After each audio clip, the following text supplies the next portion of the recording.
तो चलिए आज बात करते हैं फाइनेंस की दुनिया की एक ऐसी कहानी की जो सुनने में किसी थ्रिलर फिल्म से कम नहीं लगती। ये कहानी है आर के गॉस के पतन की। एक ऐसी कहानी जहां 10 अरब डॉलर, जी हां, 10 बिलियन डॉलर्स बस एक ही दिन में हवा हो गए। ये कोई फिल्मी डायलॉग नहीं है। ये बिल हुआंग की हकीकत है। एक ऐसा इंसान जिसकी दौलत जितनी तेजी से बनी उससे भी ज्यादा तेजी से खत्म हो गई। तो ये कहानी सिर्फ पैसे की नहीं है। ये है ऊंची महत्वाकांक्षा की, बेहिसाब जोखिम की और उन छिपे हुए खतरों की जो पूरे सिस्टम को हिला सकते हैं।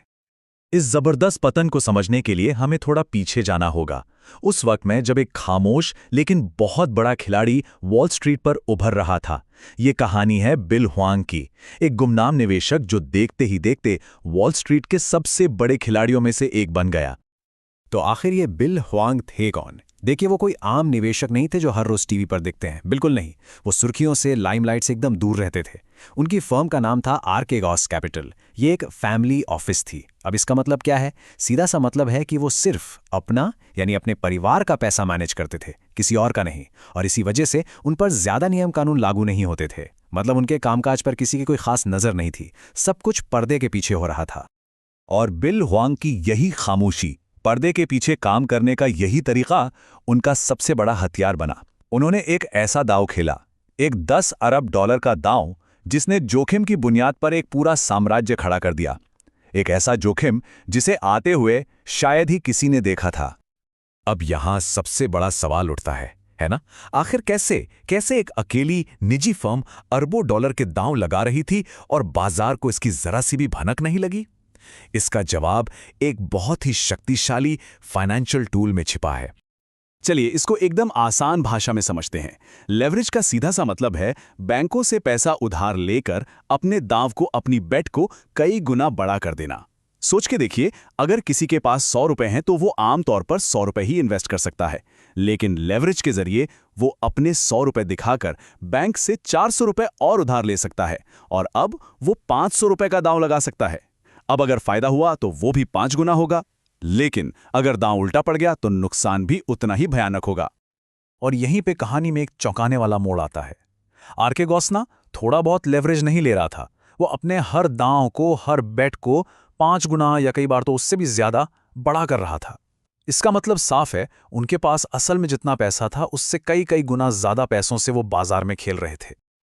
और यही यही बात सबसे ज्यादा खतरनाक थी। ये सारे दांव बाजार से छिपे हुए थे। क्यों? क्योंकि आर के गॉस सीधे सीधे स्टॉक नहीं खरीद रहा था।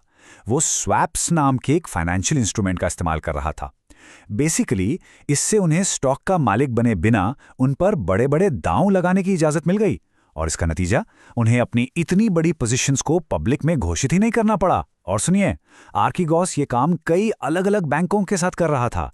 तो किसी एक बैंक को भी आखिर तक ये अंदाजा नहीं था कि बिल वॉन्ग कुल मिलाकर कितना बड़ा जोखिम ले रहे हैं। बाजार को तो बस छोटे छोटे टुकड़े दिख रहे थे, जबकि असल में पर्दे के पीछे एक बहुत बड़ा, एक अदृश्य पहाड़ खड़ा हो चुका था। कहते हैं ना, हर दांव का हिसाब एक ना एक दिन होता ही है।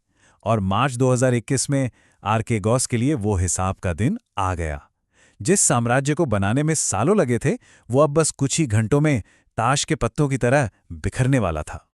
सब कुछ इतनी तेजी से हुआ, बिल्कुल एक डोमिनो इफेक्ट की तरह। देखिए हुआ क्या। पहला डोमिनो गिरा।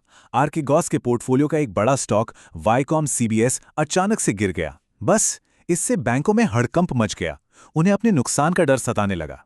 दूसरा डोमिनो, बैंकों ने तुरंत मार्जिन कॉल कर दी। यानी उन्होंने आर के गॉस से कहा, आपकी बेट में नुकसान हो रहा है, इसकी भरपाई के लिए फौरन और पैसा जमा करो। तीसरा डोमिनो, हुआंग के पास इतने अरबों डॉलर कैश में थे ही नहीं। और फिर गिरा आखिरी, चौथा डोमिनो। जैसे ही एक बैंक को पता चला कि आर के गॉस पेमेंट नहीं कर सकता, सभी बैंक घबरा गए। हर बैंक ने बाजार में आर के गॉस के सारे स्टॉक जबरदस्ती बेचना शुरू कर दिया। सोच के देखिए, इस अचानक बिकवाली से बाजार में शेयरों की जैसे बाढ़ आ गई और कीमतें और भी तेजी से नीचे गिरने लगीं। और नतीजा, एक दिन, सिर्फ एक दिन में 10 अरब डॉलर साफ। ये बिल हुआंग की निजी संपत्ति थी जो 24 घंटे के अंदर पूरी तरह से खत्म हो गई। ये रकम इतनी बड़ी है कि इसका अंदाजा लगाना भी मुश्किल है। ये कोई मामूली घटना नहीं थी। ये आधुनिक इतिहास में किसी एक व्यक्ति द्वारा एक दिन में गंवाई गई सबसे बड़ी रकम थी। इस एक घटना ने पूरे वॉल स्ट्रीट को हिलाकर रख दिया और दुनिया भर के बड़े बड़े बैंकों को भी अरबों डॉलर का नुकसान पहुंचाया। तो इस पूरी कहानी से हमें क्या सीखने को मिलता है? आर्केगॉस का ये पतन सिर्फ एक व्यक्ति के असफल होने की कहानी नहीं है, ये पूरे वित्तीय सिस्टम के लिए एक चेतावनी है, एक वेकअप कॉल है। चलिए इससे जुड़े कुछ जरूरी सबकों पर नजर डालते हैं।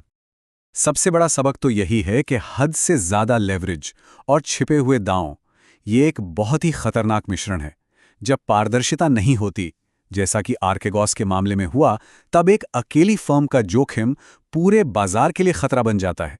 ये कहानी साफ साफ साबित करती है कि अच्छा जोखिम प्रबंधन कोई विकल्प नहीं है, ये पूरे वित्तीय सिस्टम को स्थिर रखने के लिए एक जरूरत है, एक अनिवार्य शर्त है। और ये लाइन इस पूरी कहानी का सार है। बिल ह्वांग का पूरा साम्राज्य रहस्यों पर, सीक्रेट्स पर बना था, और जिस दिन वो रहस्य सामने आया, सब कुछ बिखर गया।